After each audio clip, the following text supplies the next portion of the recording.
ভোলার লালমোহনে যৌতুকের দাবিতে ফারজানা আক্তার নামে এক গৃহবধূকে পিটিয়ে গুরুতর আহত করার অভিযোগ উঠেছে তার স্বামী ও শ্বশুরবাড়ির লোকজনের বিরুদ্ধে। বুধবার বিকেলে উপজেলার দেউলা ইউনিয়নের ৫ নং ওয়ার্ডের সিফাই বাড়িতে এ ঘটনা ঘটে। বর্তমানে ওই গৃহবধূ লালমোহন উপজেলা স্বাস্থ্য কমপ্লেক্সে চিকিৎসাধীন রয়েছেন। পারিবারিক সূত্রে জানা গেছে, প্রায় ১ বছর আগে বদরপুর ইউনিয়নের ৪ নং ওয়ার্ডের বাসিন্দা মোহাম্মদ আলমগীর হোসেনের মেয়ে ফারজানা আক্তারের সাথে দেউলা ইউনিয়নের ৫ নং ওয়ার্ডের বড়পাতা এলাকার রশিদ সিফারি ছেলে ইব্রাহিমের পারিবারিকভাবে বিয়ে হয়। বিয়ের পর থেকেই বিভিন্ন সময়ে যৌতুকের দাবিতে ফারজানাকে শারীরিক ও মানসিকভাবে নির্যাতন করে আসছিল তার স্বামী ও শ্বশুরবাড়ির লোকজন। সর্বশেষ গত বুধবার বিকেলে আসর নামাজের পর যৌতুকের বিষয় নিয়ে কথা কাটাকাটির এক পর্যায়ে স্বামী ইব্রাহিম সহ পরিবারের অন্যরা ফারজানাকে বেধড়ক মারধর করে। এতে তিনি গুরুতর আহত হন। পরে খবর পেয়ে স্বজনরা তাকে উদ্ধার করে দ্রুত লালমোহন উপজেলা স্বাস্থ্য কমপ্লেক্সে ভর্তি করেন। এক বছরের ভিতরে আমার 10 থেকে 12 বার মারা হয়ে গেছে। কথা কথা আমার গলা টিপে ধরে, কথা কথা আমার রটলায় মারতে, আতুল্লায় মারতে। আমি আমার বাপের বাড়ি থেকে আমাকে রুলি দিছে, জাপসা দিছে, চেন দিছে, এগুলা সব বন্দুক থুইয়া পরে উনি খাইছে। আমি ওগুলার কথা কইলে আমাকে মায়ের দৌড় করে, আমাকে খুব অত্যাচার করে। এখন আমি উপযুক্ত বিচার চাই।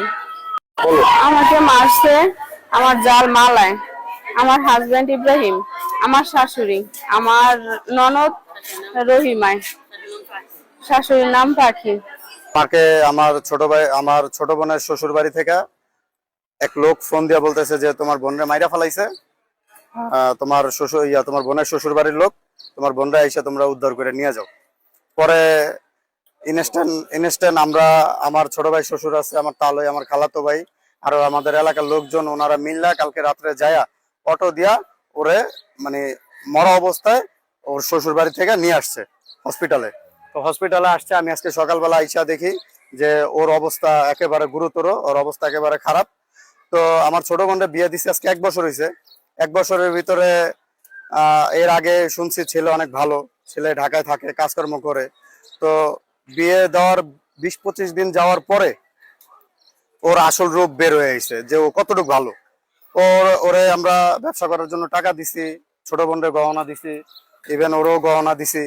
ও এগুলা বিক্রি টিক্রি কইরা এই ঘরবাড়ি করছে। এখন আমার ছোট বোনরে আরো মনে করেন টাকার জন্য এই ও চাপ দিচ্ছে। পরে আমার ছোট বোন বলছে যে আমার ফ্যামিলির অবস্থা ভালো না, আমি এই মুহূর্তে কোনো টাকা পয়সা দিতে পারবো না।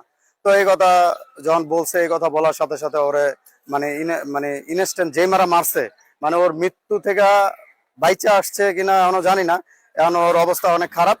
তো আমরা পরিবার বর্গ থেকে এবং এলাকার মানুষ এটার একটা সুষ্ঠু বিচার চাই।